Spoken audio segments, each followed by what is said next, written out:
교재 527페이지 피시면 이제 이론 끝났으니까 87의 실무시험이라고 나와져 있고요. 그리고 여러분들이 시험지를 받게 되면 지금 보여지는 부분의 형태에서 이제 디자인만 조금 달라진다 이렇게 보시면 되세요. 네, 디자인만. 그리고 시험지는 칼라는 아니세요. 시험지는 흑백입니다. 흑백. 자, 그러면 87의 실무시험에 주식회사 봉천산업이고요. 이렇게 회사 코드가 나와지는데 여러분 저희 요거 진행하기 전에 DB 연동해서 시험에서 어떻게 나오는지 해보셨잖아요. 그러니까 사실 시험으로 가시면 이렇게 회사 선택하고 들어가는 건 안 합니다. 바로 실행이 되잖아요. 그래서 바로 실행이 되기 때문에 여러분들이 로그인된 상태에서 내가 선택한 회사가 맞는지만 확인하시면 되는 거지 저희 연습하는 것처럼 회사 선택하는 걸 하지는 않습니다. 자, 저희는 DB가 여러 개가 묶여 있으니까 873번 회사를 들어가도록 하겠습니다. 그래서 873번 그리고 주식회사 봉천산업 들어가시고 1번 문제부터 순차적으로 푸시면 되겠습니다. 자, 지금 이 회사는요. 자동차 부품을 제조하는 회사고요. 자동차 부품을 제조하는 회사이고 그리고 판매도 하겠죠. 그리고 중소기업이랍니다. 그래서 제조하여 판매하는 중소기업이며 단기는 7기. 자, 7기 맞고요. 그리고 회계기간은 2020년도 1월 1일부터 2020년도 12월 31일이랍니다. 전산세무회계 수업용 프로그램을 이용해서 다음 물음에 답하시오. 그리고 시험지에 별도의 전제 조건이 없으면 일반 기업 회계 기준을 적용해서 회계 처리하시면 됩니다. 거기서 말하는 건 한국 틱택 국제회계 기준을 적용하라는 조건이 없으면 다 일반 기업 회계 기준이다라고 아시라는 얘기입니다. 이건 항상 공통문구입니다. 자, 1번 문제부터 순차적으로 보시죠. 큰 문제 1번. 다음은 기초정보관리, 정기분 재무제표, 정기분 재무제표에 대한 자료이다. 각각의 요구사항에 대해서 답하시고 전체 점수는 몇 점이다? 10점. 그런데 세부적인 문제가 1번, 2번, 3번으로 나뉘어 있고요. 4점, 3점, 3점씩 가져갑니다. 그래서 이렇게 배점이 되어 있고요. 첫 번째 문제, 전기분 원가 명세서 제조에 수선비 330만원 중 얼마에 대해서 우리 45만원. 자, 수선비 330만원 중 45만원은 제조 부분 수선의 수선비가 아니라 영업부문 비품의 수선비입니다. 라고 얘기합니다. 여러분 영업부문이니까 이 45만원은 우리 제조원가에 들어와야 되는 게 아니라 어디에 들어갔어야 된다라는 얘기하고 똑같은 얘기가 되나요? 여러분 이렇게 되지면 지금 이 부분은 손익계산서에 들어가야 합니다라는 얘기하고 똑같은 얘기가 되죠. 여러분 그래서 손익계산서에요 라는 얘기입니다. 그래서 손익계산서에 들어가야 된다는 얘기고요. 자, 정기분 재무제표 등 이와 관련된 부분 정기분 원가명세서, 정기분 손익계산서, 정기분 이익잉여금 처분계산서, 정기분 재무상태표를 모두 수정해달라고 합니다. 그러면 여러분 지금 원가명세서도 바뀌어야 되고 우리 손익계산서도 바뀌어야 되네요. 그럼 작업의 순서는 어디부터 시작한다? 원가명세서 수정이 1번, 손익계산서가 2번, 이익잉여금 처분계산서가 3번, 재무상태표가 4번이죠. 여러분 기말재고 금액이 나오지 않는 한 재무상태표로 먼저 들어가지는 않습니다. 자, 그러면 요 순서대로 갑니다. 그러면 일단 금액 좀 수정해 놓고 갈게요, 여러분. 제조원가 명세서에 나와 있는 수선비는 우리 330만 원이 아니라 330만 원 마이너스 45만 원 좀 해주시겠어요?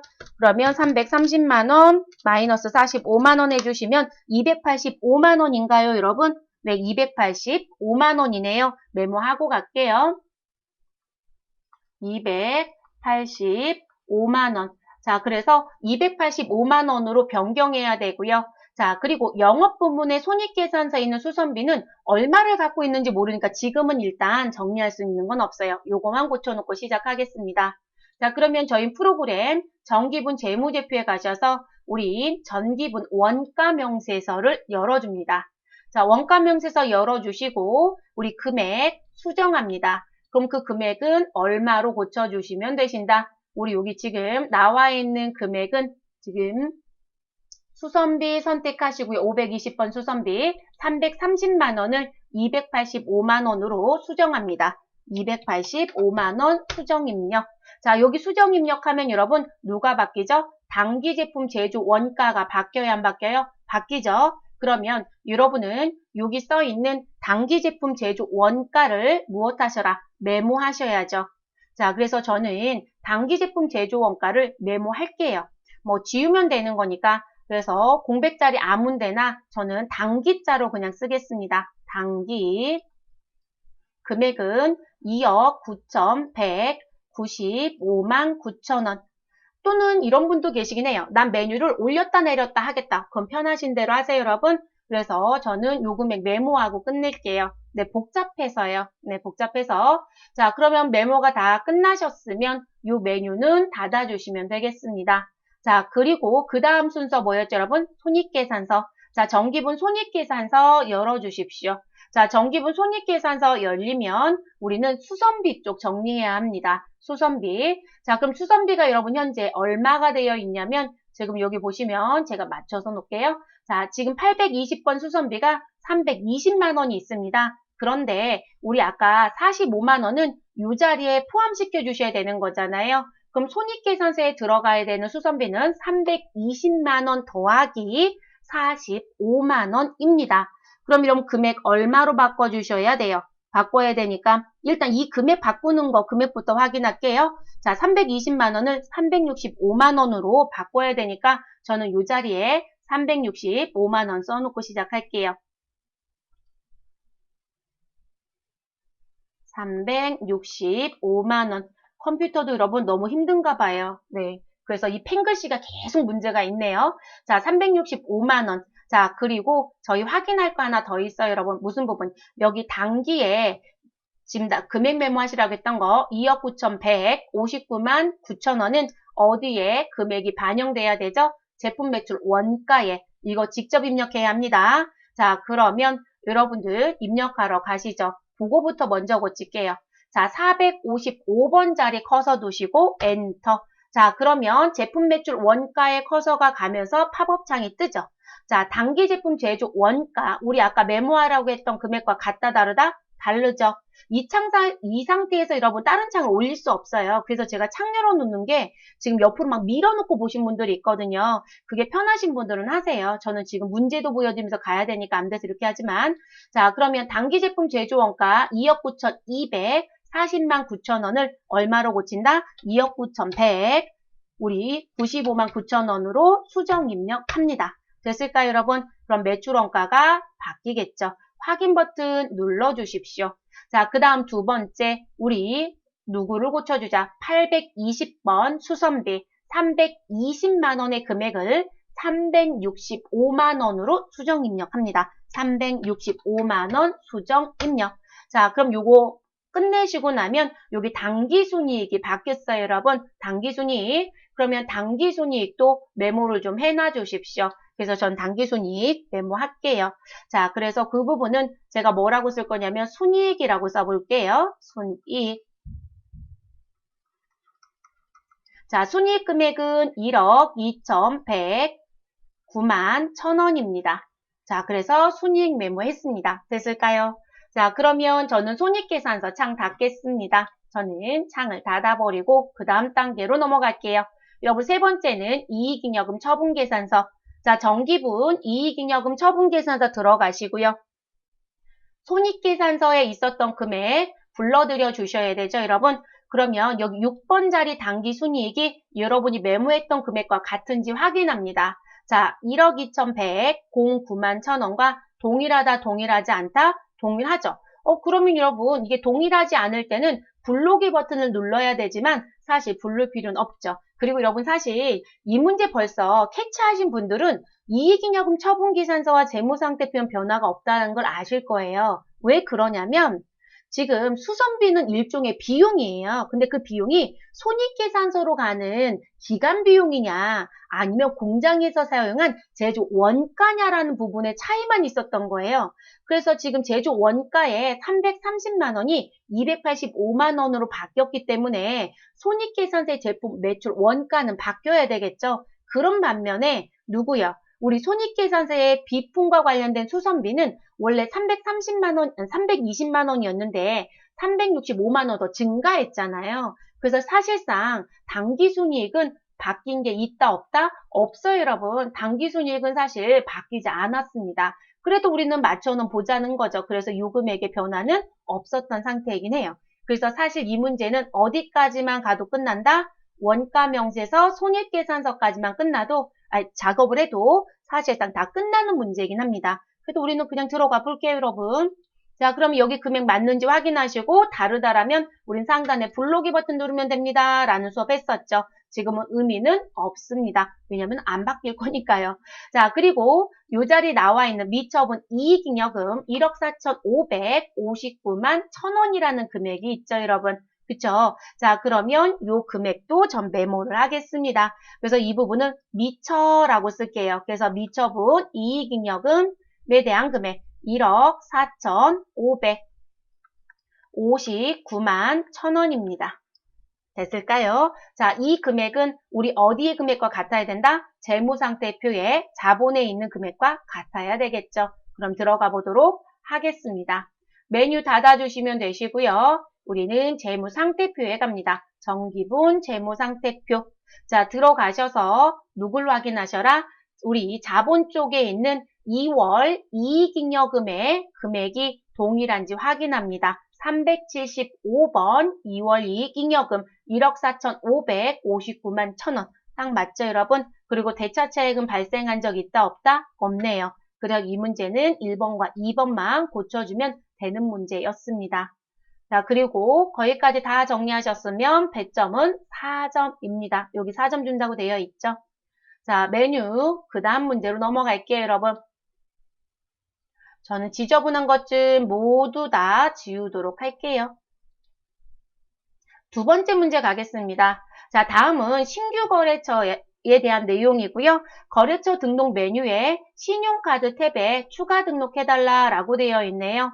그러면 여러분 기초정보관리에 거래처 등록에 들어가시고 그리고 신용카드 탭을 선택하시고 나와져 있는 요건을 오타 없이 입력만 정확하게 해주시면 되겠습니다. 그럼 신용카드 탭 선택하시면 됩니다. 자, 코드 번호는 99,606번입니다. 자, 그리고 거래처의 이름은 수협카드라고 되어 있습니다. 자, 카드에 대한 부분의 유형은 지금 현재 매입인지 매출인지 매입입니다. 그럼 매입은 2번입니다. 자, 매입 선택하셨고요. 그리고 카드 번호 넣어야 되겠죠, 여러분? 그래서 매입 선택하시고 우리는 카드 번호 자리에 갑니다. 자, 9404 다시 하이픈 꼭 넣어야 된다고 했습니다. 1004-4352-5200입니다. 자, 카드의 종류는 일반복지 사업용 중에 뭐로 되어 있다? 사업용 카드라고 되어 있습니다. 그러면 3번 선택합니다. 자, 이번에 결제 계좌라는 걸 새로 해줬네요. 그러면 결제 계좌는 여기 7번 자리에 갑니다. 그럼 은행 자리 가셔서 F2번 눌러주시고요. 수협을 검색하면 되겠습니다. 그럼 수협은행 들어오고요. 자, 계좌번호 자리에서 여러분 F2번 좀 눌러보실래요? 자, F2번 누르시면 수협은행 54-63352-543-1번 있죠? 네, 직접 입력하실 필요 없고요. F2번 누르셔서 수협을 선택해 주시면 이렇게 계좌번호가 자동으로 들어옵니다. 됐을까요? 자, 지금 여기 박스 안에 있는 6개의 점 다 넣었죠, 여러분? 더 하실 거 있어요, 없어요? 없죠? 그러면 입력이 끝난 겁니다. 자, 이렇게 하고 점수 3점 줍니다. 자, 그러면 끝났으니까 메뉴는 종료합니다. 그 다음 세 번째 문제 가겠습니다. 다음 계정 과목에 대하여 저교를 추가적으로 등록해라. 자, 여러분 저교를 추가 등록하라고 되어 있습니다. 그러면 우린 계정 과목 및 저교 등록 메뉴에 들어갑니다. 그리고 코드 506번이네요, 여러분. 그럼 저희는 506번을 입력하시죠. 자, 코드 자리에 커서 두시고 506 입력하시면 506번 재수장으로 우리 커서가 움직여집니다. 자, 그리고 대체적요 6번과 7번을 입력하라고 했으니까 반드시 대체적요에서 입력합니다. 자, 대체적요 적요번호랑 클릭, 그리고 숫자 6을 치시고 엔터, 그리고 자격, 수당, 지급이라고 입력하고 엔터합니다. 자, 그리고 숫자 7을 넣고 엔터, 그리고 직책수당인 거죠, 여러분? 직책수당, 지급이라고 입력하고 엔터. 자, 띄어쓰기는 채점하지 않지만 오타는 채점 대상입니다. 그래서 오타 내지 마실 것 됐을까요? 자, 그리고 3점 더 하실 거 없습니다. 그러면 우리 첫 번째 문제에 나온 기초정보, 정기 재무제표에 대한 부분은 마무리가 됐습니다. 그래서 이렇게 정리가 돼요. 그러면 10점짜리 끝났고요. 그 다음 문제 가겠습니다. 두 번째 문제. 자, 당 거래 자료를 일반 전표 입력 메뉴에 추가 입력하시오. 자, 일반 전표 입력의 모든 거래는 부가가치세를 고려하지 말 것. 자, 2번 문제 전체 배점은 18점입니다. 부분점수 없습니다. 부분점수 제가 없다고 말씀드렸죠. 세무부터 주는 경우는 있지만 회계는 부분점수 있다고 볼 수 없습니다. 주다 말다 하기 때문에 주장하실 수도 없어요. 자, 그래서 지금 18점 전체, 그러면 각 점수가 3점씩입니다. 그렇기 때문에 6문제가 출제한다. 이런 식으로 봐주시면 될 것 같습니다. 자, 입력시 유의사항 보시면 한 번만 읽고 그 다음부터는 안 할게요. 자, 일반적인 적용의 입력은 생략하지만 누구는 타계정 대체거래는 적요번호 선택을 꼭 해달라고 되어 있습니다. 자, 채권과 채무와 관련된 거래는 별도의 요구가 없는 한 등록되어 있는 기등록되어 있는 거래처 코드를 선택하는 방법으로 거래처명을 입력해달래요. 여러분 거래처 이름을 칠하는 게 중요한 게 아니라 거래처 코드가 꼭 있어야 된다는 거예요. 거래처 코드가 있어야 거래처 원장 관리가 돼요. 그래서 우리 가끔씩 거래처 명이라고 되어 있는데 아리 가셔서 이름을 쓰신 분들이 있어요. 안 되세요. 자, 그래서 코드가 꼭 있어야 된다는 거. 자, 제조경비는 500번대, 판매비와 관리비는 800번대 코드를 사용합니다. 자, 회계처리 시 계정 과목은 별도 제시가 없는 한 등록되어 있는 계정 중에 가장 적절한 과목을 선택하라고 되어 있습니다. 자, 우리 1번 문제 보겠습니다. 자, 지금 일반 전표니까 여러분, 우린 아예 일반 전표 입력 메뉴 열어놓고 1번부터 순차적으로 가시면 되겠죠. 자, 다시 한번 말씀드리지만 저는 풀이 과정이기 때문에 하나 설명하고 입력하고 하나 설명하고 입력하지만 여러분들이 일반 전표를 저는 어떻게 하시는 거를 더 선호하는 쪽으로 말씀드리냐면 1번부터 6번까지 문제를 푸시고 그리고 계정 과목의 금액까지 아주 일목요연하게 쓰실 필요는 없어요. 나만 알아보면 되잖아요. 문제 읽고 정리할 거 다 정리하신 다음에 1번부터 6번까지 정리가 끝났다. 그러면 일반 전표 입력 메뉴 여시고 6문제를 다다다다 입력합니다. 그게 훨씬 더 빨라요. 한 문제 보고 입력하고 한 문제 보고 입력하고 속도가 안 나요, 여러분. 그래서 저희가 회계 1급 60분이 우리가 연습이 많이 안 되진 상태, 우리가 일수가 지금 모자니까 연습도 많이 못 하셨을 거라고요. 그러면 그 60분에 뭘 하고 나왔는지 정신이 하나도 없다고 하세요. 그래서 얼굴이 다 벌개져서 나와요. 그리고 또 너무 긴장을 하시면 문제가 안 보여요. 그래서 너무 오랫동안 보기도 하시거든요. 그래서 한꺼번에 6번까지 보시고 정리하신 다음에 다다다다 치세요. 그게 훨씬 더 나으실 거예요. 네, 훨씬 더 나으실 겁니다. 그래서 나오는 부분. 문제지에 손으로 빠르게 풀어보고 입력 한꺼번에 네네 맞습니다. 그게 훨씬 더 나으세요. 실수가 그리고 없어요. 네, 실수가 없습니다. 저희 조카 이번에 세무 2급 시험 보거든요. 고등학생입니다. 고등학교 2학년이고 그 친구는 본인이 그쪽 학교를 원해서 갔어요. 네, 근데 그 친구 같은 경우 일반 전표 여전히 손을 다 붕괴합니다. 왜냐하면 그게 실수가 덜하다는 걸 본인 스스로가 이제 알게 된 거죠. 근데 그 친구는 심한 경우는 매일매주 전표도 붕괴를 해요. 그래서 아니 왜 그러고 있니라고 하는데 자기는 그게 더 편하대요. 근데 세무 2급은 시간이 안 부족해요, 여러분. 1급만 항상 바빠요. 1급만. 그리고 저희는 첫 시험이죠. 네, 그러니까 더 힘드실 거거든요. 그래서 그게 훨씬 더 낫습니다. 네, 그게 훨씬 더 낫고요. 우리가 숙달이 되면 그냥 눈으로 봐도 되는 게 빨리 되져요. 근데 지금 그러지 못하시니까. 그러면 우리 7월 2일부터 보겠습니다. 자, 7월 2일이니까 2일자는 7월을 넣어주세요. 7 치시고 엔터, 그리고 2일 넣어주시고 엔터. 그냥 내려오시면 되겠습니다. 자, 주식회사 마진상사에 지급할 외상매입금 1,500만 원 중, 자, 일단 외상매입금이라고 되어 있네요. 그래서 외상매입금 1,500만 원 중 50%는 3개월 만기 약속어음을 발행하여 지급하였다. 여러분, 내가 어음을 발행해서 지급했습니다. 그럼 내가 어음을 발행해서 지급했다는 얘기는 상거래죠, 여러분. 외상매입금은 상거래예요. 그러면 이 자리 읽자마자 여러분 뭐라고 쓰시면 돼요? 아, 지급어음. 이렇게 쓰시라는 거죠. 근데 저처럼 풀로 안 쓰시고 그냥 지급자만 써도 알아들으시잖아요. 그러니까 여러분 알아볼 수 있게끔만 쓰시라는 거죠. 그리고 나머지는 무엇 되었다? 면제받았대요. 근데 여러분 외상매입금은 우리가 뭐라고 얘기했죠? 아, 채무라고 얘기했죠? 그러면 이 면제 글씨에 뭐라고 써놓으시면 돼요? 채무, 면제, 이익이라고 쓰시라는 얘기겠죠. 그래서 채무, 면제, 이익 되셨을까요? 저는 풀로 썼고 여러분은 채무, 면제만 써도 이게 입력하면서 바로 보이거든요. 그리고 거래처, 마진상사 꼭 넣어야 되겠죠. 그래서 이렇게 정리. 그러면 저희는 바로 입력할게요. 자, 우리 구분란에 가서 차변에 251번 외상매입금 거래처는 마진상사 넣어주시면 되겠습니다. 그리고 금액란에 곧바로 갑니다. 적용은 채점 안 한다고 했습니다. 타계정 빼고는. 자, 1,500만 원 넣어주시고요. 자, 그리고 반대편 대변에 지급어음 252번. 그럼 지급어음 거래처 꼭 필요합니다. 자, 거래처는 마진상사 108번 꼭 넣어주시고 금액은 얼마이다? 금액은 현재 50% 그럼 얼마죠 여러분? 750만 원이겠네요.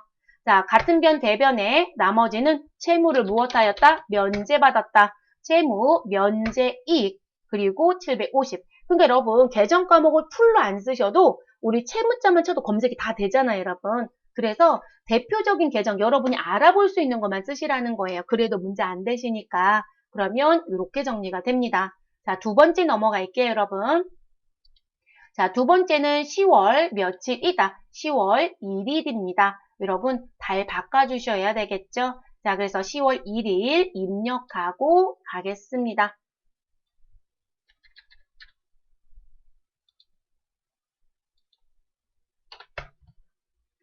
회사는 10월 1일에 개최된 이사회에서 현금 배당 8만 원의 중간 배당을 결의하였다라고 얘기합니다. 단 이익준비금은 고려하지 않는데요. 자, 지금 여러분 이익준비금은요. 현금 배당에 대해서 하는 건 맞는데 중간 배당은 하실 수 없어요. 네, 그 부분은 추후에 다시 설명 한 번 더 드릴게요. 자, 그러면 여기선 중간 배당을 주기로 했고요. 중간 배당을 주기로 했고 그 부분에 대한 결의를 했다라고 지금 얘기하는 거잖아요, 여러분. 자, 그러면 지금 요 현금 배당에 대해서 결의만 한 거지 돈을 직접 준 건 아니에요.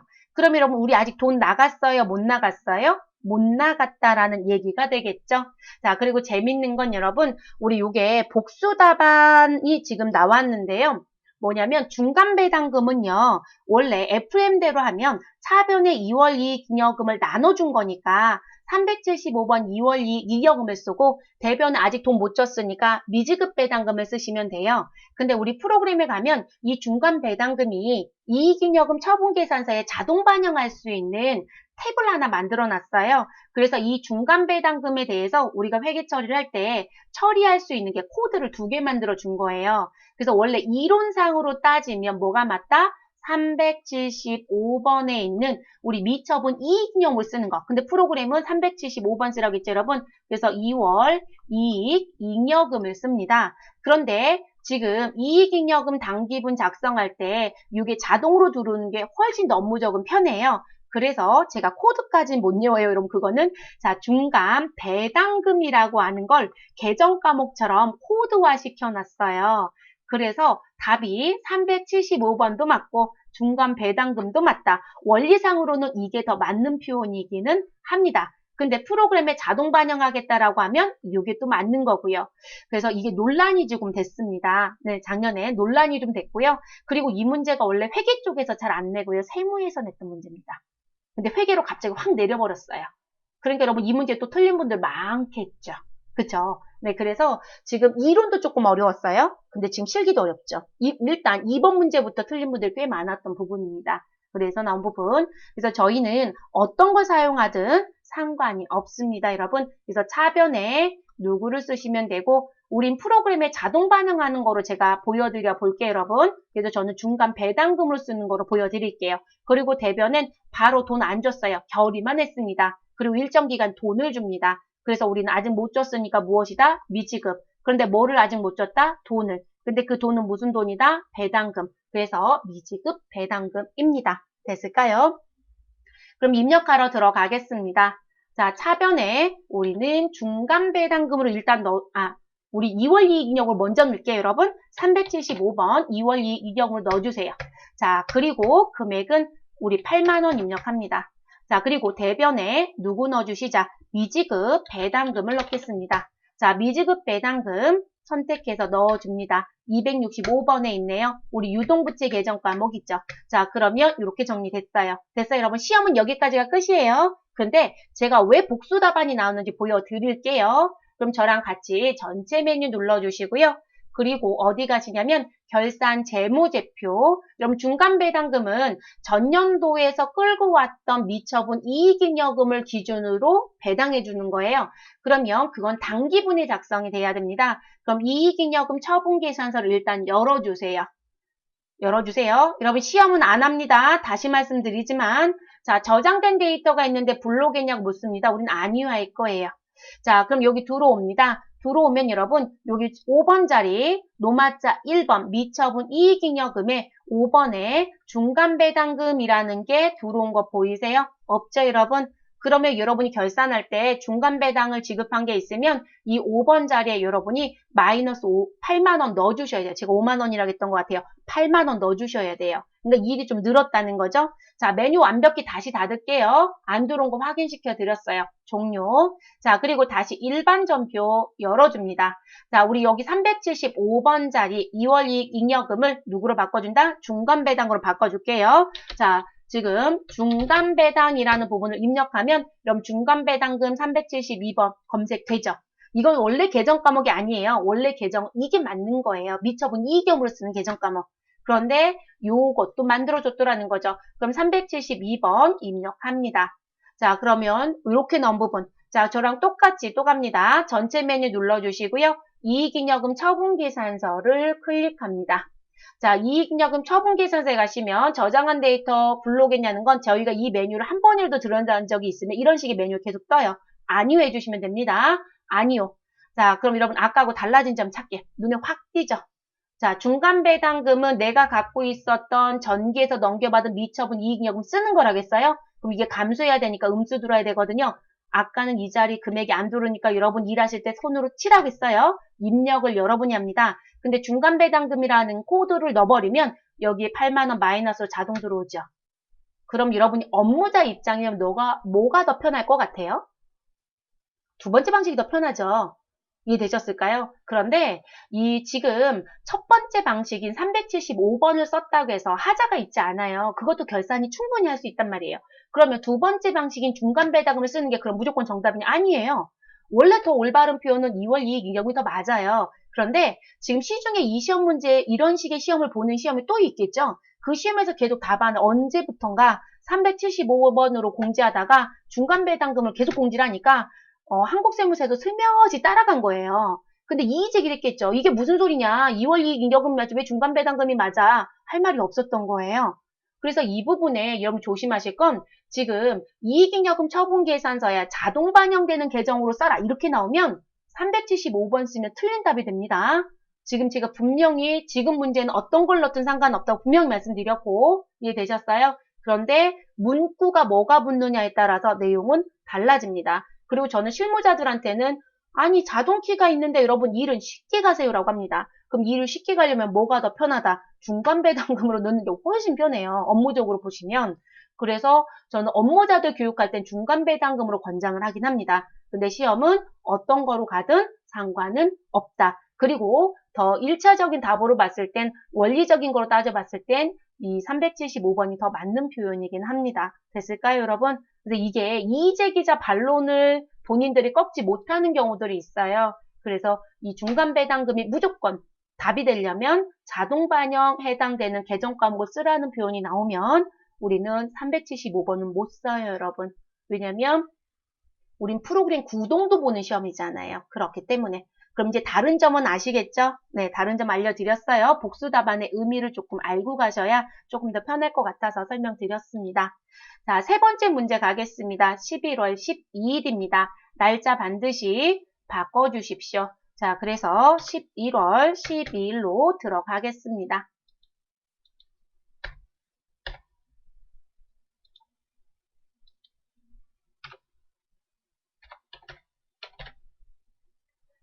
기업이 속한 한국자동차 판매자 협회. 자, 그리고 그 협회는 법으로 정한 단체에 해당하고요. 자, 그 해당하는 부분에 무엇을 냈다? 협회비를 냈다라고 되어 있습니다. 자, 그 협회비는 일반 회비에 해당한다라고 되어 있고요. 자, 일반 회비 25만 원, 그리고 대한적십자사에 대한 기부금 얼마? 50만 원을 현금으로 냈다라고 얘기를 하네요.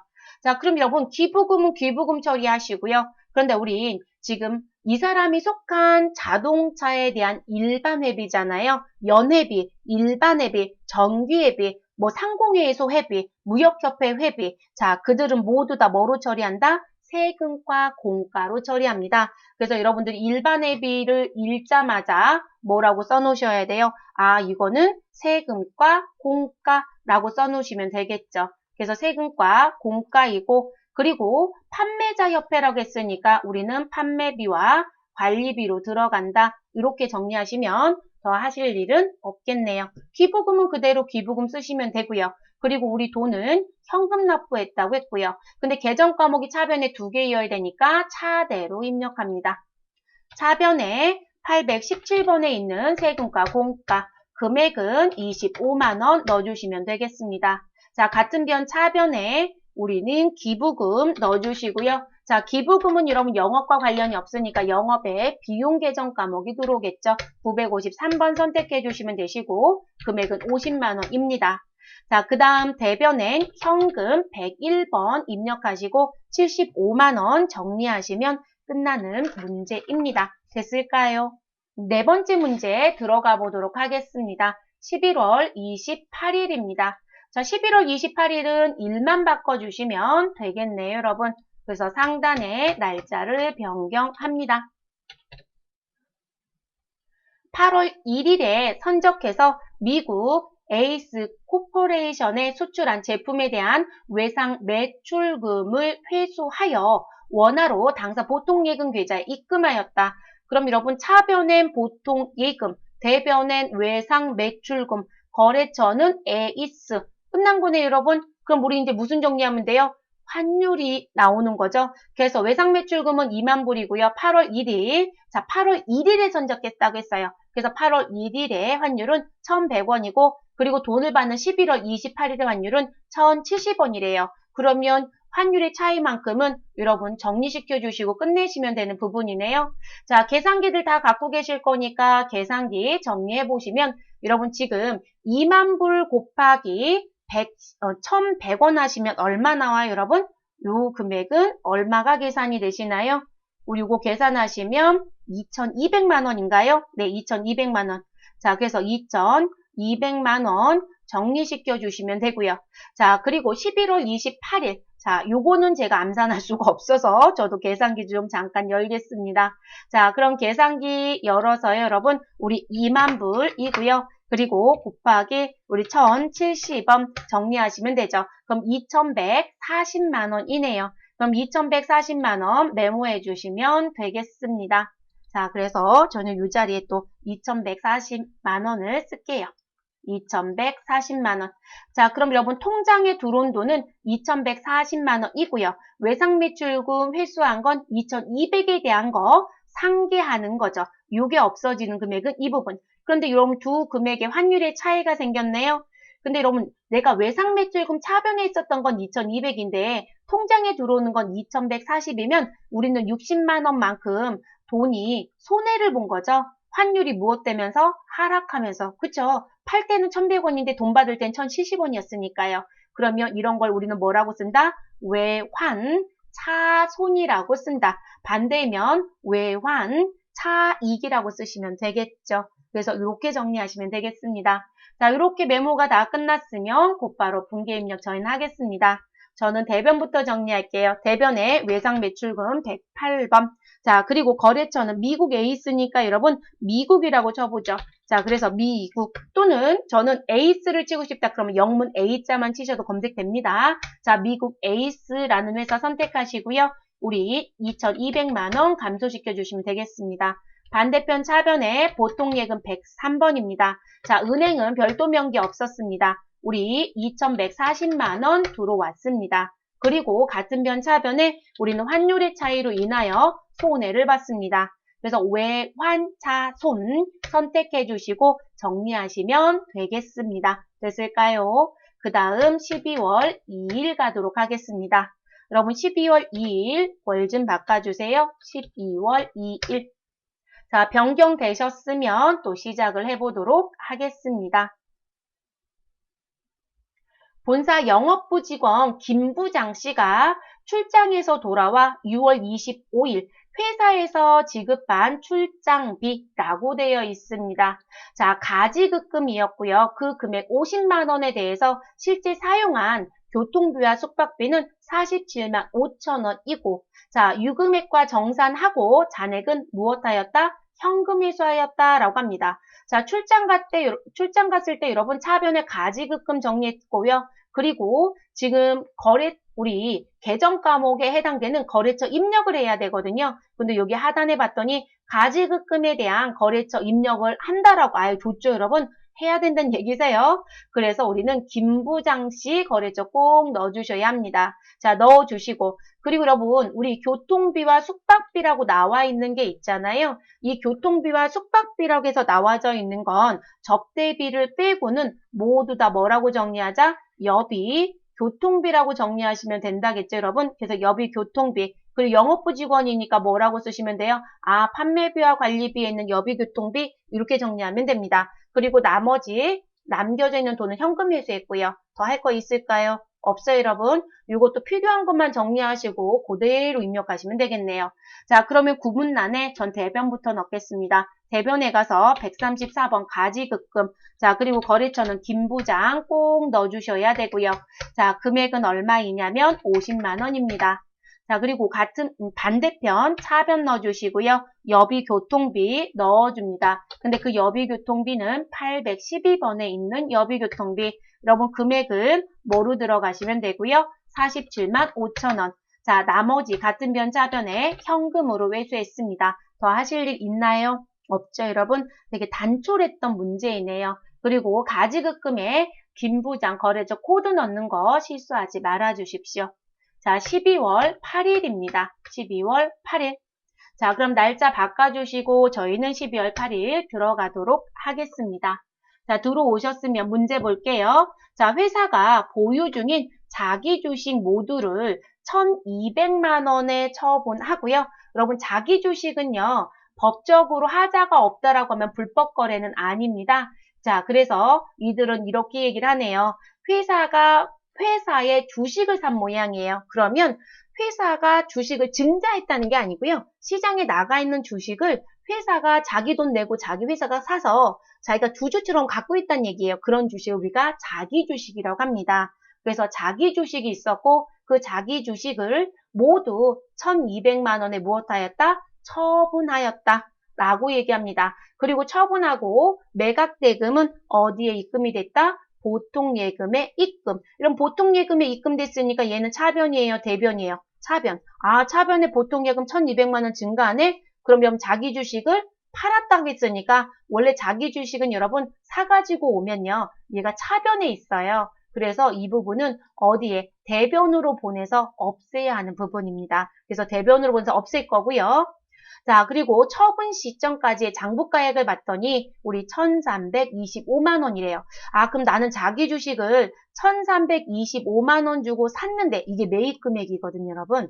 그래서 이 금액 주고 샀는데요. 실제 팔 때는 내가 산 돈보다 더 작게 받고 판 거죠. 그럼 이익일까요? 손실일까요? 손실입니다. 자, 그래서 이 부분을 우리가 이렇게 부릅니다. 자기 주식 처분 손실이라고 부릅니다. 그리고 이 부분은 어디에? 자본 조정에 있었죠. 그래서 그렇게 갑니다. 그럼 1200에서 1325만 원을 빼면 우리는 손실 얼마 봤다? 125만 원을 봤다. 이렇게 됩니다. 이렇게 되네요. 자, 그런데 저는 이 6번 문제요. 왜 내는지 모르겠어요.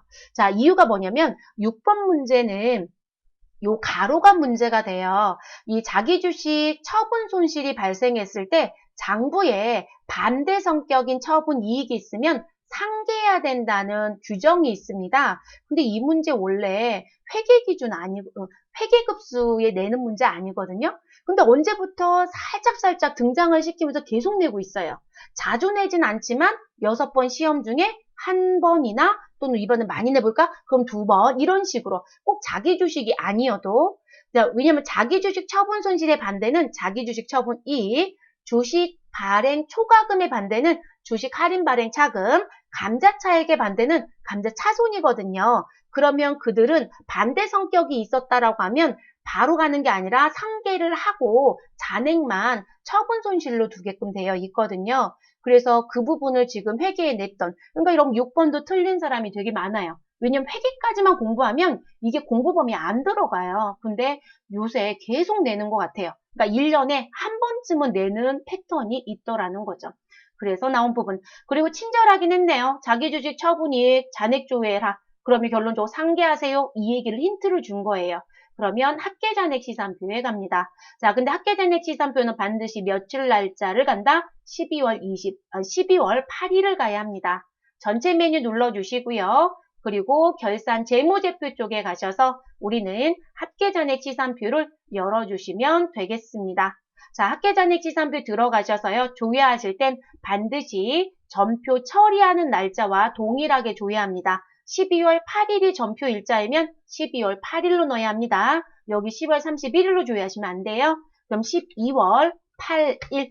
자, 그럼 12월 8일로 조회하시고 우리 자본 쪽에 내려갑니다. 자, 자본 쪽에 내려가시면 자기 주식 저 얼마 갖고 있었다? 1325만 원 갖고 있었는데 그거 팔았으니까 없어질 거고요. 자, 그리고 자기 주식 처분과 관련돼서 처분이익 얼마 있다고 나와 있어요? 25만 원 있다고 여기 금액 보이죠, 여러분? 그러면 이 25만 원 상계하라는 얘기입니다. 그러면 금액 확인했으니까 여러분들은 지금 여기 상계해야 되는 금액 25만 원이 있다. 이렇게 가겠죠. 자, 그러면 여러분 우리 아까 자기 주식 처분 손실 제가 얼마 있다고 말씀드렸죠? 지금 125만 원 손해봤네요 라고 했는데 25만 원과 상계하니까 자기 주식 처분 손실은 125만 원이 아니라 얼마가 될 것이다. 우리는 100만 원이 될 것이다. 그리고 자기 주식 처분이익 어느 변에 있었죠? 대변에 있었네요. 이거 상계하면 어느 변으로 가야 돼요? 우리는 차변에 써주셔야 되겠죠. 그럼 여러분 자기 주식 처분 손실도 차변이고 자, 이 부분도 차변이니까 원리가 딱 맞아지죠. 그래서 나오는 부분입니다. 그래서 이 문제는 난이도가 회계급수로 놓고 봤을 땐 상입니다. 네, 별 5개로 얘기하면 별 5개짜리 문제입니다. 세무는 당연히 해야 되는 문제이지만 회계는 별 5개짜리 문제에 해당하는 부분입니다. 자, 그러면 여러분 아까 2번도 어려웠어요? 6번도 어려웠어요? 이론도 어려웠어요? 그러면 이거 다 틀리셨다고 생각해 보세요. 그러면 지금 점수가 안 나오겠죠. 왜 합격률이 낮은지 점점 보이죠? 자, 우리 마무리하겠습니다. 12월 8일에 가셔서 여러분, 우리 지금 현재 차변에 있었던 자기 주식 대변에 먼저 쓸게요. 구분란에 가셔서 4번 대변, 그리고 자기 주식 대변에 차변에 있었던 거 대변으로 보내서 정리하겠습니다. 그리고 금액은 1325만 원입니다. 자, 그 다음 차변을 입력할게요. 차변엔 우리 돈 받은 것 좀 정리할게요. 돈은 보통 예금으로 입금받았고요. 얼마 받았다? 1200만 원 받았습니다. 아, 그러면 125만 원이 처분 손실인데 처분 이익이 있으니까 처분 이익 먼저 없애라. 자, 그럼 같은 변 차변에 자기 주식 처분 이익 입력하시고 얼마 입력한다? 25만 원 입력. 자, 같은 변 차변에 자기 주식 처분 손실 선택해 주시고 100만 원 정리시켜 주시면 되는 문제입니다. 같이 푸니까 이렇게 보실 수 있어요. 그런데 이게 사실 그런 문제는 아니에요. 네. 그리고 저희가 지금 기출을 풀고 있지만 저희가 일수가 너무 짧아서 일부분 또 진도를 안 하고 추후에 진행하기로 했던 부분, 그 부분에 가면 이 부분 얘기가 조금 더 깊게 나올 겁니다. 그때 또 얘기를 해보도록 하죠. 그래서 나온 부분. 그래서 일반 전표도 2문제 정도는 조금 어려웠던 문제에 해당이 되네요. 자, 일반 전표 입력 저희는 다 끝났으면 종료하겠습니다. 그리고 그 다음 문제는 메인 매출 전표 입력이니까요. 메인 매출 전표 입력을 열어주시기 바래요. 자, 그러면 저는 여기 지저분한 것 좀 싹 정리하고 그리고 또 들어갈게요. 자, 메인 매출 전표 입력 부분에도 이렇게 항상 입력시 유의사항이 시험지 항상 붙어 있습니다. 다음 거래 자료를 메인 매출 전표 입력 메뉴에 입력하시고 전체 배점은 18점, 그리고 한 문항당 3점씩 점수를 줍니다. 6문제 출제. 자, 일반적인 적유의 입력은 생략하지만 여기서도 타계정 대체에 대한 적유는 입력해라라고 되어 있고요. 별도의 요구가 없는 한 기등록되어 있는 거래처 코드를 선택하는 방법으로 거래처를 입력해 주셔야 되고, 공장에서 발생되는 건 500번대 제조경비, 사무실에서 발생되는 건 800번대 판매비와 관리비 사용하시면 되고요. 회계 처리하는 계정 과목은 별도의 지시가 없는 한 등록되어 있는 계정 중에 적절한 걸 사용합니다. 자, 여기까지는 일반 점표랑 똑같죠, 여러분? 추가된 건 이겁니다. 자, 우리가 메인 매출 점표에 가면 상단이 있고 하단이 있다라고 했습니다. 하단이 분계 입력하는 자리였죠. 자, 입력하면 어디까지? 분계까지 처리해라 라고 되어 있고, 그리고 전자세금 계산서, 전자계산서에 대한 부분이 있으면 반드시 전자자리를 전자입력으로 반영하래요. 그러니까 여 선택하는 거 신경 쓰세요 라는 얘기와 같은 말입니다. 그러면 1번 문제부터 보도록 하겠습니다. 자, 8월 17일이네요. 그러면 저희는 8월을 선택하시고 일자는 17일을 들어갑니다. 자, 그리고 1번 문제부터 순차적으로 보겠습니다. 자, 메인 매출 점표는 여러분 분계는 안 하셔도 저희 문제 풀어보셨지만 분계 안 해도 필요한 것만 계정 과목 써놓으시면 바로바로 입력이 가능하죠. 그래서 메인 매출 점표 같은 경우는 분계가 특별한 경우들 아니면 안 하셔도 되세요. 필요한 것만. 그리고 메인 매출 점표가 좀 지문이 긴 게 많아요. 그리고 이렇게 양식도 붙어 있고, 아, 그래서 이걸 한꺼번에 해놓고 하려고 보니까 좀 어렵다라고 싶으면 이걸 실시간으로 입력을 하세요. 그러셔도 상관은 없습니다. 근데 일반 점표는 정리하신 다음에 다다다다 치는 게 더 빠르기는 해요. 네, 그게 조금씩 차이점들이 있고요. 자, 8월 17일 주식기사 천마에 무엇을, 거래처는 천마입니다. 제품을 판매하고 다음과 같이 전자세금 계산서를 발급하였습니다. 자, 여러분 세금 계산서를 발급했다. 제품을 팔았다. 매출이다. 매입이다. 매출입니다. 그러면 여러분들은 이 문제를 읽자마자 마음속으로 무슨 정리해요? 매출이야. 그러면 매출이라고 정리가 끝났고요. 그리고 세금 계산서를 발급했다. 그럼 유형은 뭐로 가요? 10일 과세라는 얘기가 그냥 끝나지는 거죠, 여러분. 그러면 유형 정리 끝났습니다. 그 다음엔 거래처도 끝내놨고요. 금액이랑 분계 유형, 전자 여부만 하면 되죠. 자, 전자세금 계산서 정리 끝났고, 자, 대금은 8월 2일에 무엇한, 받은 8월 2일에 우리 받은 계약금이 있답니다. 자, 여러분 내가 계약금을 받았어요. 그럼 이 받은 계약금 100만 원은 뭐가 되죠? 선수금이 되겠죠. 내가 받으면 선수금, 내가 지급하면 선급금. 자, 그래서 선수금 100만 원을 제한 나머지 금액 중 50%는 동사 발행 당좌수표로 받고, 여러분 거래처가 발행한 당좌수표 뭐라고 즉시 써놔요? 현금이라고 쓰면 되죠. 그리고 50%는 2개월 후에 받기로 했대요. 우리 뭐 팔았어요, 여러분? 제품 팔았어요. 그러면 상거래니까 뭐로 간다? 아, 외상매출금. 저는 이렇게 외상매출금이라고 다 쓰지만 여러분은 뭐만 써놓으면 돼요? 외상자만 써도 다 이해하시잖아요. 그쵸, 여러분? 그러면 그렇게 정리합니다. 그리고 이렇게 세금계산서가 붙여있으면 좋은 게, 여러분 여기 현금에도 금액 써있고 외상미수에도 금액 써있죠? 그쵸, 여러분? 네, 그래서 이런 식으로 들어와 있습니다. 근데 조심할 건 이거예요. 계약금 100만 원이 여기 들어가 있어요, 여러분. 조심하세요. 네, 왜냐면 우린 지금 위에는 금액이 없잖아요. 그럼 여기 작성일자 옆에 있는 공급가액 900만 원과 세액 90만 원 입력할 거거든요. 그럼 900에 90만 원 입력하시고, 근데 그 중에 100만 원은 계약금으로 받았으니까 제가 받아야 되는 돈은 890이에요. 그럼 890의 50%는 445만 원이죠. 그러면 외상매출금 445만 원이면 현금도 얼마이다? 445만 원이에요. 또 여기 아래쪽에 나온 거 가지고 무의식 중에 그냥 보고 치지 마시고, 그래서 항상 글씨를 먼저 보셔야 합니다. 입력하러 가시죠, 여러분. 유형자리 10일 과세 입력하고요. 우리 제품 팔았으니까 품목은 제품이라고 넣습니다. 공급가액은 900만 원 넣어주시고 세액은 90만 원 자동으로 나옵니다. 거래처는 천마에 팔았습니다. 천마 입력해 주시면 되시고, 전자는 1번 여입니다. 이런 분계 유형 뭐로 가요? 현금, 외상매출금, 선수금, 계정과목 3개 들어오네요. 혼합 3번을 입력합니다. 그럼 대변에 제품 매출과 부가세 예수금 자동으로 들어왔고 우리 내려옵니다. 그리고 차변을 입력하시고 순서대로 넣습니다. 선수금 259번, 금액은 100만 원입니다. 자, 그리고 차변에 현금, 금액은 얼마 넣는다? 금액은 445만 원을 입력. 자, 같은 변, 차변 3번, 우리 외상 매출금 108번, 금액 445만 원. 정리 끝났죠, 여러분?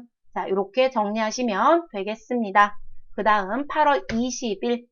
자, 날짜 반드시 20일 꼭 입력하고 들어옵니다. 그러면 다음 문제 풀러 넘어가 보시죠.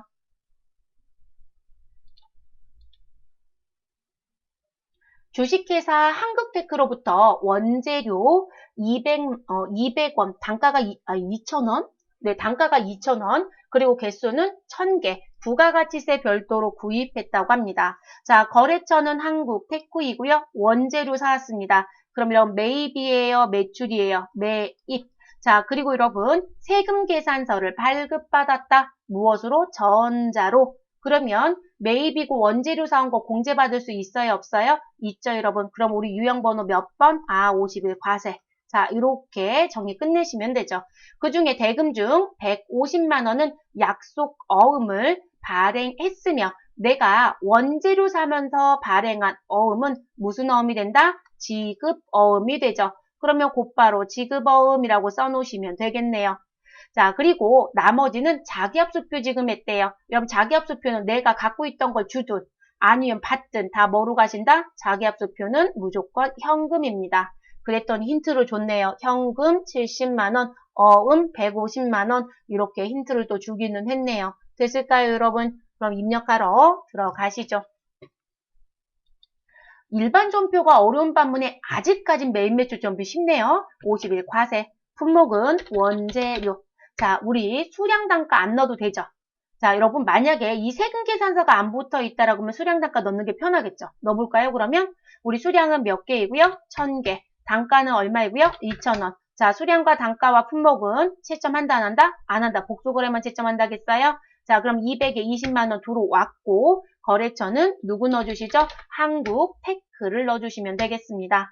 자, 전자는 여입니다. 분계는 당연히 혼합이죠, 여러분. 우리 일부는 현금 주고 일부는 어음 줬습니다. 당연히 혼합. 자, 그러면 차변의 원재료와 부가세 대금은 그대로 두시고 내려옵니다. 그리고 대변 지급어음 252번, 금액은 150만 원입니다. 자, 그리고 같은 변 대변에 현금 101번, 금액은 70만 원입니다. 더 하실 거 있어요? 없어요, 여러분? 네, 이렇게 하시고 정리하시면 되겠습니다. 자, 그 다음 문제로 또 들어가 보도록 하겠습니다.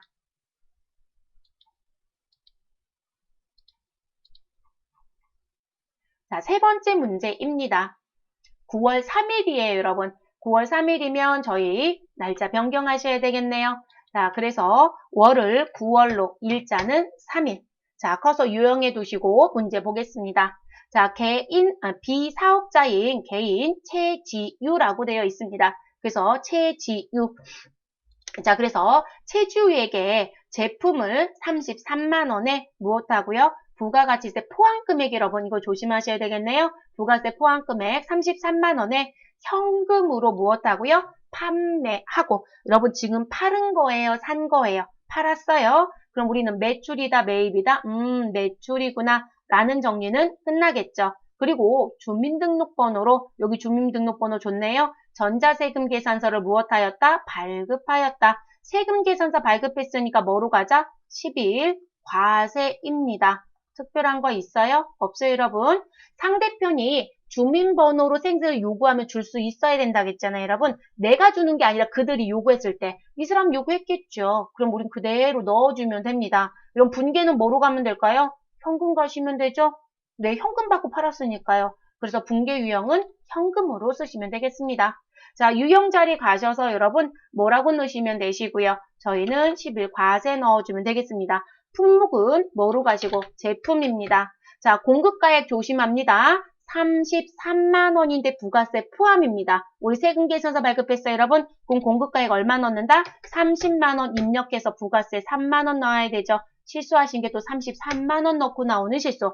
그거 조심해 주시고요. 자, 거래처 코드는 최지유입니다. 그럼 최지유 선택하시면 되시고 우리 전자발급했으니까 여입니다. 분계는 현금입니다. 그러면 입금전표 처리되면서 제품 매출에 부가세 예수금 전부 다 정리됐으니까 더 하실 일은 없습니다. 근데 이 문제를 틀렸다? 어디 틀렸을 것 같아요? 이 자리 다 틀리고 나오는 거죠. 무이익 중에 33만 원에 33,000원을 넣고 나오더라. 점수 없어요, 여러분. 우리 회계처리 계정 과목 차대가 맞아도 금액이 틀리면 점수 없어요. 유형 틀리면 점수 없어요. 이해되시나요? 네, 점수는 아예 없습니다. 부분 점수를 주는 게 아니라 점수가 0점 처리된다고요. 그렇게 보셔야 됩니다. 자, 그 다음 문제 가겠습니다.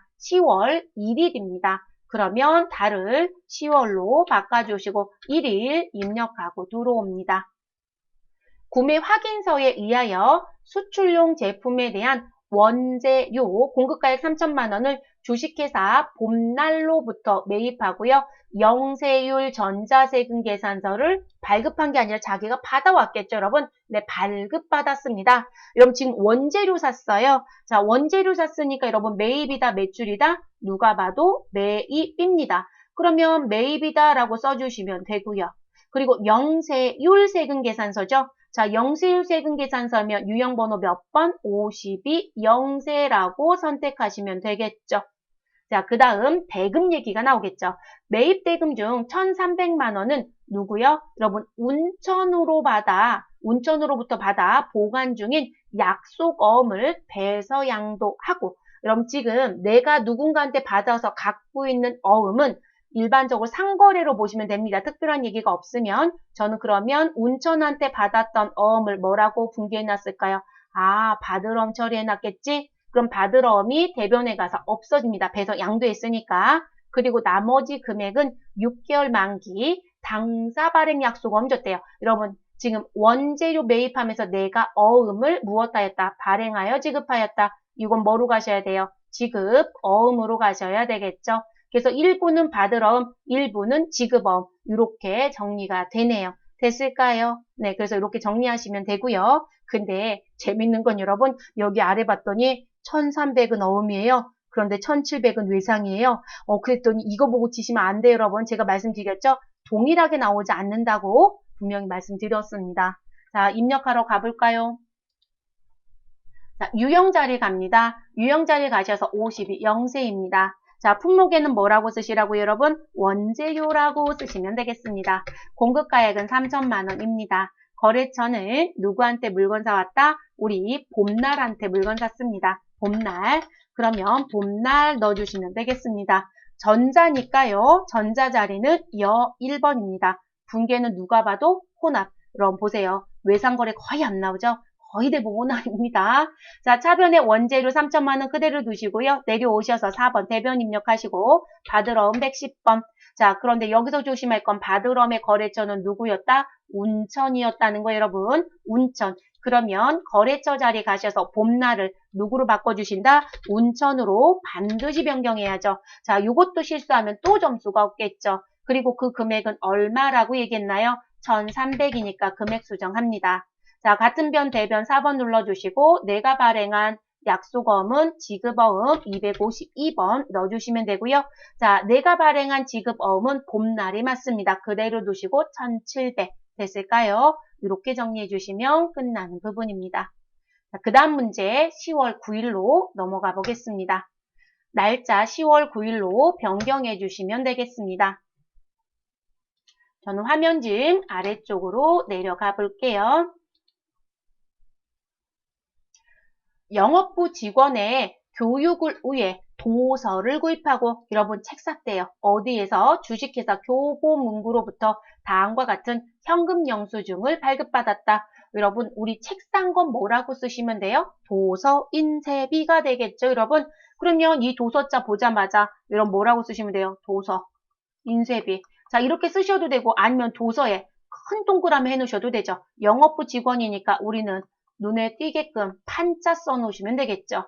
자, 그리고 내용에 봤더니 여러분, 자, 지금 거래일자는 요 앞에 줬기 때문에 여기 10월 9일은 안 보셔도 됩니다. 금액을 안 줬죠, 여러분. 그래서 뭐 무슨 업무 처리 해설서, 재고관리 입문서, 급여지급 지침서라고 해서 내가 사온 금액은 얼마이다?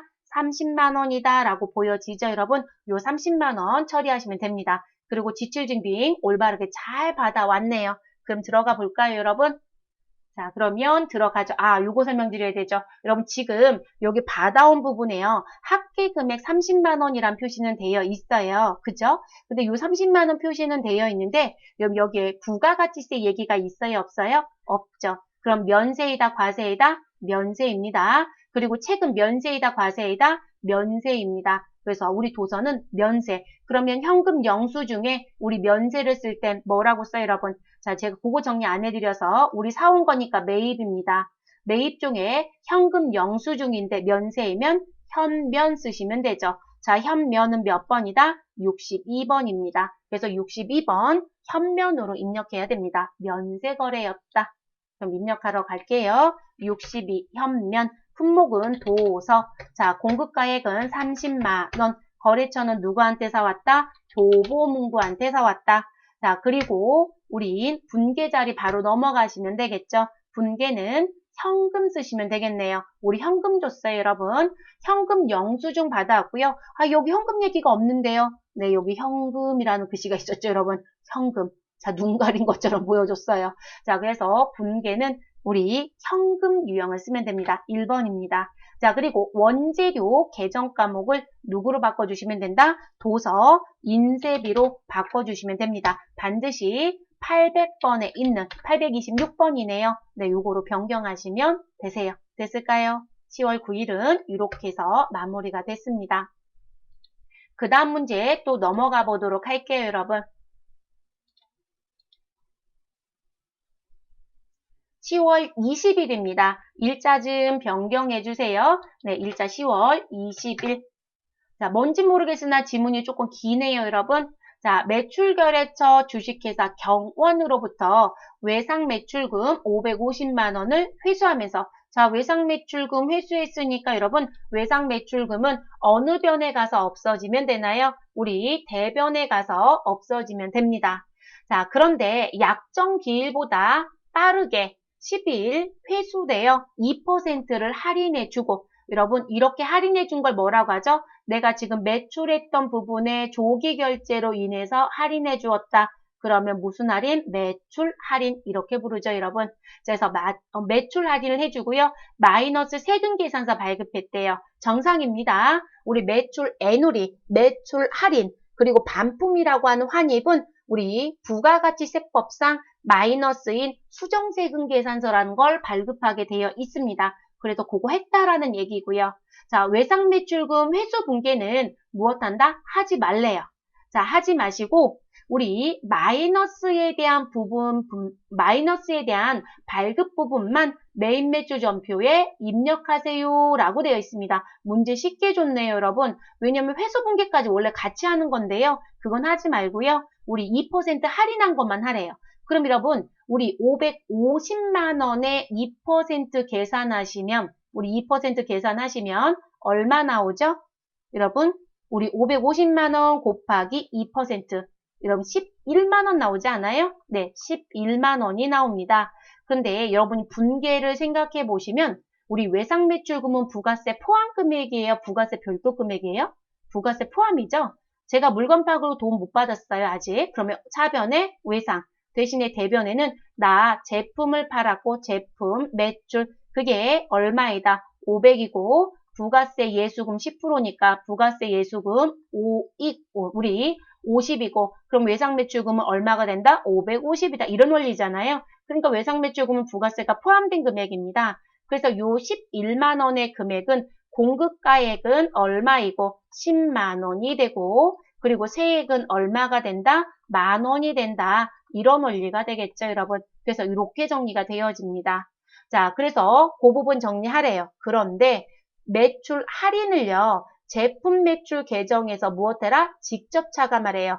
그럼 여러분 이런 글씨가 들어오면 매출 할인 계정을 쓰라는 표현이다. 아니면 제품 매출에서 그냥 상계해라라는 표현이다. 그냥 제품 매출에서 상계해라라는 표현하고 똑같습니다. 그러면 지금 이 분계는 차대를 구분하는 선이고요. 그러면 여러분 제품 매출이라고 해서 나와져 있는 전 제품 매출 이렇게만 쓸게요. 자, 우리 원래 제품 매출은 수익 계정이니까 어느 변에 있는 게 맞아요? 대변에 있는 게 맞아요, 여러분. 근데 이 대변에 제품 매출 계정에 그냥 직접 차감하래요. 그럼 이 자리에서 마이너스 무엇 해라? 그냥 10만 원 차감해 버리세요. 이 얘기고요.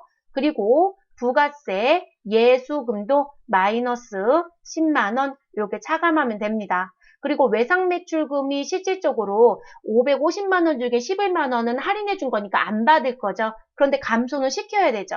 근데 이쪽에서 음수 처리했으니까 우리 외상매출금 어느 자리에서 우리 외상매출금 차변 자리에서 원래 자산이니까 차변 자리잖아요. 자기 자리에서 마이너스 무엇하자? 11만 원 정리하고 끝내시면 되는 거예요. 됐을까요? 요분기하라는 표현입니다. 자, 6번 문제 난이도도 얘도 별 5개짜리 문제입니다.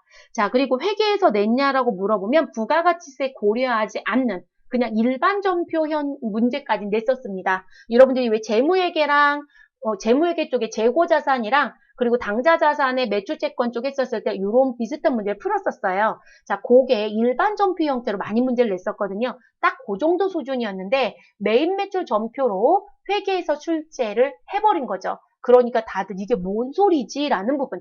이게 세무에서는 나오는 문제예요. 근데 회계에서는 잘 안 냈던 문제입니다. 그래서 이것도 별 5개짜리 문제예요. 그럼 지금 문제가 곳곳에 어려웠던 게 계속 등장이 되네요.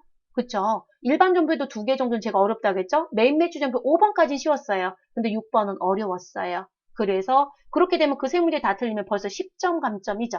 9점이지만 1점의 의미가 별로 없으니까요. 그래서 어려웠던 문제입니다. 자, 어찌됐든 문제는 냈으니까 풀어는 주셔야 되는 부분. 그럼 유형 자리 가셔서 우리 세금 계산서 발급했는데 마이너스인 것 뿐인 거니까요. 우리는 11과세로 갑니다. 11과세. 왜냐면 매출이 마이너스예요. 그럼 매출 쪽에 있고 세금 계산서 발급했으니까 그냥 11과세. 자, 품목은 뭐라고 쓰자? 매출 할인이라고 넣으시면 되겠습니다. 자, 그리고 금액은 마이너스 넣어야죠. 마이너스 얼마? 10만 원. 그럼 부가세 마이너스 만 원이 들어옵니다. 그럼 거래처는 누구 넣어주시고요? 경원이었나요? 네, 경원 넣어주시면 되겠습니다. 그래서 경원 넣어주시면 되시고, 자, 그 다음 우리 전자는 여 선택합니다. 분계는 외상매출금과 관련된 회수인데 할인받았고 제품 매출 계정에서 차감한다. 그럼 분계는 무조건 외상 씁니다. 자, 그러면 차변에 외상매출금 마이너스 11만 원, 대변에 부가세 예수금과 제품 매출 알아서 마이너스 만 원과 10만 원 들어오죠. 그래서 원리적인 부분을 파악했다라고 하면 어려운 문제는 아니에요. 근데 이게 회계 입장에서는, 회계라는 급수 입장에서는 난이도가 너무 높은 문제예요. 그래서 이 6번 문제도 틀렸던 분들이 매우 많아요. 반품은 잘 하세요. 왜냐면 반품은 자주 냈던 문제라서. 그런데 이 매출 할인을 메인 매출 전표로 내는 건 실제 빈도가 별로 없는 문제입니다. 세무만 빈도가 있는 문제라서 그래서 많이들 어려워했고요. 변별력 테스트에서 실제 점수가 좀 안 나왔던 문제이기도 합니다. 자, 그러면 우리 메인 매출 전표까지 모두 다 마무리됐습니다. 일단 메뉴 모두 종료해 주시고 그 다음 큰 문제 4번을 들어가 보도록 하겠습니다. 근데 여러분 지금 여기까지가 강의가 근 1시간이 넘었어요. 그래서 일단 저장 한번 하고 나머지 문제 추가로 다른 강제로 구성해서 다시 진행하도록 하겠습니다.